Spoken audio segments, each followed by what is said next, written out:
Ya. Para que sepa que la entrevista va a ser grabada para transcribirle y su información no va a ser publicada solo para fines educativos. ¿Qué piensa usted sobre la violencia de género? No, la violencia de género es, digamos, existen diferentes tipos de violencia, ¿no? Dentro del género. Violencia económica, violencia psicológica, tenemos la violencia simbólica o estructural, tenemos la violencia psicológica, la violencia sexual. Entonces, la violencia es un hecho, ¿no? Que obviamente está presente tanto en hombres y mujeres y por eso es violencia de género y como te he dicho ya existen diferentes tipos de violencia. ¿Cree que la violencia de género es un problema común en la sociedad? Sí, es un problema común porque obviamente existe una base cultural súper fuerte que sostiene un sistema denominado patriarcal, ¿no? Que es de donde nacen los diferentes tipos de violencia, ¿no? No solo el sistema patriarcal, sino también el sistema capital, de donde nace, por ejemplo, la violencia económica. Entonces, son hechos que se dan constantemente todos los días a diario. ¿Considera importante hablar sobre la violencia de género? Es muy importante porque así nosotros podemos identificar si en verdad nosotros estamos sufriendo violencia, porque muchas veces no identificamos porque está muy normalizado, ¿no? Entonces, saber, ¿no?, qué es la violencia y sus tipos es súper importante para un ser humano, sea hombre o mujer, ¿no? Que lo sepa para obviamente poder tener herramientas para defenderse contra esa violencia. ¿Ha sufrido usted violencia en algún momento de su vida?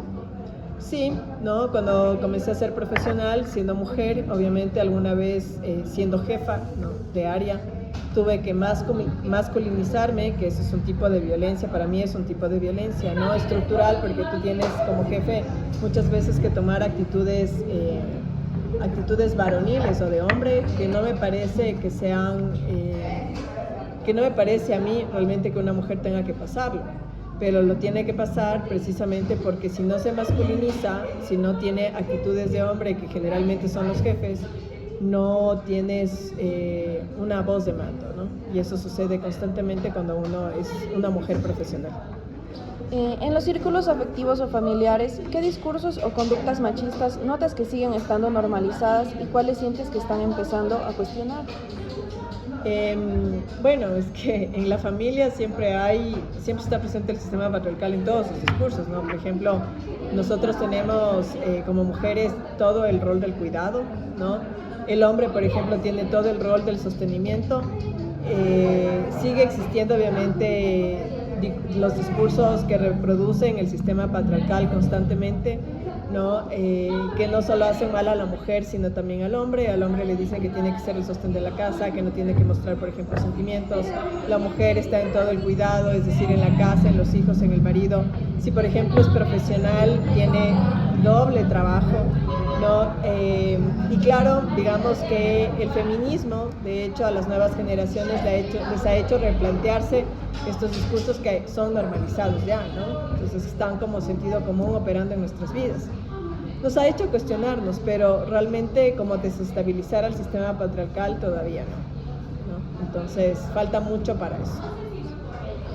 ¿Cómo ha sido su experiencia o de las mujeres cercanas al intentar poner límites emocionales o físicos en relaciones de pareja? Bueno, mi experiencia ha sido bastante buena. Digamos, bueno, en mi caso soy una mujer que tuvo acceso a la educación, ¿no? Que soy del área de ciencia social.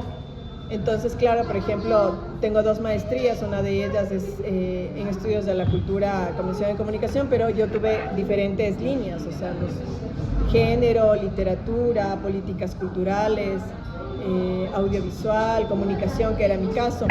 Pero si bien es cierto, la mía es en comunicación, nosotros también veíamos, por ejemplo, género. Entonces a mí me dio las herramientas como para colocar límites precisamente en mis relaciones de pareja, cuando constantemente estaba normalizado, por ejemplo, no los discursos dentro de pareja. A mí me sucedió un ejemplo real que mi pareja me decía: no salgas con tus amigas, no salgas con tus amigos porque no quiero, porque ya me tienes a mí, ¿no? Entonces yo vi que ese discurso estaba siendo violento porque obviamente me estaba aislando precisamente de mi red de amigos, ¿no? Y que los únicos fines generalmente de esos discursos son aislarte y obviamente que tú solo cuentes con esa persona para luego, ¿no? Tener la oportunidad de violentarte. Entonces siempre hay que tener, digamos, esas herramientas, que no todas las mujeres las tienen, ¿no? Por más, o sea, hay mujeres que son profesionales en el área de ciencia dura, ¿no? Que no se dan cuenta de esto y se sigue reproduciendo, ¿no? En cambio, digamos, nosotros en la ciencia social tenemos como esa oportunidad de tener herramientas para poder poner límites, ¿no? En las relaciones, ¿no? de interpersonales, no solo de pareja, sino también interpersonales. Frente a situaciones de violencia de género que hayas vivido, ¿qué resistencia has encontrado? Mucha resistencia, porque yo recuerdo también, me preguntabas tú si he vivido casos de violencia, te decía masculinizarme, pero también me acuerdo que una vez cuando tuve una entrevista, un reclutador, digamos, de recursos humanos me preguntó si tenía hijos, si era casada, ¿no?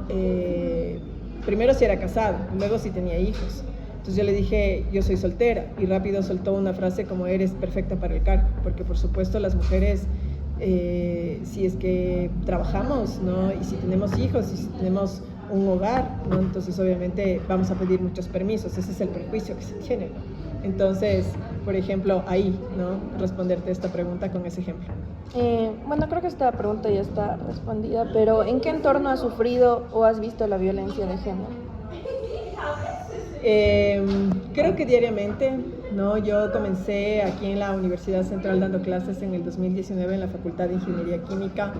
Yo veía que mis estudiantes, ¿no? Específicamente los varones, una vez a una de sus compañeras le dice, anda a lavar tú el vaso de precipitación, porque ellos son ciencia dura, ¿no? Tienen sus laboratorios, tú que eres mujer, por ejemplo, ¿no? Entonces ese es un ejemplo claro de cómo funciona, de cómo son los sentidos comunes. La mujer está para lavar, la mujer está para los quehaceres domésticos y el hombre pues, está para mandar, ¿no? Entonces, claro, ahí fue como yo intervenir y decir, nunca más te quiero escuchar decir eso a tu compañera y tú también tienes manos y anda a lavar, ¿no? Entonces fue como, ya, profe, ya voy a hacerlo, ¿no? Pero así como a la gana, ¿no? El chico, pero claro, desde ahí frente a mí, nunca más, obviamente, tuvieron este tipo de cosas, ¿no? También decirte que... Bueno, yo no soy profesora titular, pero también decirte que, por ejemplo, dentro de la universidad, por ejemplo, pública y específicamente en la que estamos, es totalmente todavía patriarcal. Tú no encuentras, por ejemplo, una rectora mujer todavía en la universidad. En otras universidades públicas sí, pero específicamente en esta no. Entonces, ahí tú ves obviamente también que todavía sigue siendo muy patriarcal la universidad, ¿no? Y ahí están también los ejemplos de violencia, o sea, todavía es como la violencia estructural de que el hombre obviamente tiene que dirigir o mandar, ¿no? Entonces eso es un poco. ¿Has percibido actitudes de superioridad, comentarios condescendientes o desvalorización intelectual por parte de docentes varones hacia las estudiantes mujeres de la carrera? No he escuchado, nunca. Bueno, quizás tal vez porque esta carrera es feminizada, ¿no? Pero no, nunca. ¿Cómo altera el miedo a la violencia de género tus decisiones cotidianas, como las rutas que eliges o los horarios que transitas o tu forma de vestir? Constantemente, la violencia de género está operando en mi cabeza, pese a que yo soy feminista, por ejemplo, ¿no? Nunca, por ejemplo, me atrevería a venir con mini, ¿no? Tengo clases de 6 a 8 de la noche, lo más temprano que salgo es como a las 7 de la noche el día que tengo en ese horario. Y es como cuidarme, estar viendo alrededor, porque obviamente una mujer siempre es más vulnerada, ¿no? Que un hombre penosamente en la sociedad. ¿Qué significados le otorgas a las experiencias de acoso callejero que has vivido o has presenciado? Mucho, porque tú te cohibes, como estábamos hablando, de vestirte como a ti te dé la gana, ¿no? En términos coloquiales, ¿no? Porque uno se puede vestir como sea, ¿no? Pero te cohibes en la vestimenta, no te puedes poner una mini, no te puedes poner un short, porque sabes que obviamente vas a sufrir mucho acoso callejero, ¿no? De parte de los hombres, porque piensan que tú te estás exhibiendo, ¿no? Entonces sí opera mucho también en las decisiones, por ejemplo, en cuanto a ropa, ¿no? Y en cuanto a salir, por ejemplo, muy tarde, ¿no? A una fiesta, o dejar o no de tomar, por ejemplo, alcohol, ¿no? ¿Dónde buscarías apoyo frente a estas situaciones de violencia? Nosotros tenemos todas las universidades de hecho tienen una dirección de bienestar universitario, unidad, oficina, lo que sea, creo que es ahí, ¿no? Donde obviamente yo pediría ayuda si tuviera, por ejemplo, este tipo de problemas. Desde tu experiencia, ¿cómo relaciona a la ciudadanía en los espacios públicos, calles, transporte colectivo cuando una mujer es agredida o acosada? ¿Qué lectura haces de esta reacción social? No te entendí esa pregunta. Desde tu experiencia, ¿cómo reacciona la ciudadanía en los espacios públicos o transporte público frente a los temas sobre el acoso o a la agresión de las mujeres? No reaccionan, no hay ninguna reacción. O sea, si una mujer es acosada punto, porque es mujer, porque nosotros nos han colocado como objeto. Y al ser un objeto, y un objeto de deseo sobre todo, te cosifican, entonces sobre ese objeto puede haber acoso, ¿no? Y la sociedad es como que normaliza mucho ese tema. Desde tu vivencia, ¿consideras que hace falta, qué consideras que hace falta en la sociedad para que las mujeres pasen a realmente sentirse seguras y respaldadas? Creo que una educación en donde al hombre le enseñen a que no tiene que respetar a la mujer porque tiene mamá, porque tiene hermana, porque tiene prima, porque tiene tías, sino simplemente porque nosotros somos seres humanos y necesitamos obviamente respeto por ser solo seres humanos. Eso creo que es importante, esa enseñanza de parte desde los hogares, ¿no? Porque la educación obviamente viene desde el hogar, no es ¿Cuándo identificaste que estabas en una situación de violencia? ¿Cuál fue tu primera reacción? ¿A quién decidiste acudir? Mi primera reacción cuando estuve en un tema de violencia fue llorar y acudir, por ejemplo, a uno de mis mejores amigos, ¿no?